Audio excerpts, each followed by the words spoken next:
नमस्कार मंडळी, कसे आहेत? तर चांगलेच असायला पाहिजेत. तर आज परत एकदा आपल्या ब्लॉगमध्ये तुमचं स्वागत आहे. तर आज आपण जाणार आहे, चला आता बाहेर जाऊत. मस्तपैकी फ्रेश गिरेश झालेले आपण आता. तर कसं येऊ करत आपण आता बाहेर जाऊत. ह्या बघा आपण घराच्या बाहेर निघालो आता. ह्या बघा तुम्हाला तर माहिती सोनपेठमध्ये तर काही नाही फिरायला आपण आहे का नाही. ह्या बघा सोनपेठच्या नाले गेल्या बघत आपण रस्त्यानं चाललो. हे बघा आपण आता जाता जाता काही का नाही आपल्याला आता जाता जाता आपल्या एका मित्राच्या दुकानात जायचे.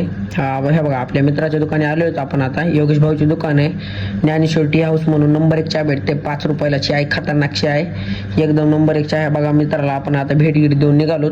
चला आपण आता आपल्या मित्राकडे जायचं आहे. मित्राचा फोन आलता, रिक्षा आहे आपल्या मित्राचा. हे बघा आपण मित्रापाशी आलो, मस्तपैकी रिक्षामध्ये बसलाय. बघा कसं तोंड वासून बसलाय. हे बघा आता ह्याला मस्त आहे सगळं आयफोन आहे इकडं, सगळं आयफोन 15 सगळं आहे आपल्याकडे. भाऊ बघा आयफोन घेऊन मोबाईल बघत बसला होता, पबजी गिबजी खेळत काहीतरी. तेवढ्यात आपला एक फॅन भेटला, त्या फॅनला भेट देऊन लगेच आपण निघालो. आता फॅनला भेट गिट दिली, मस्तपैकी हात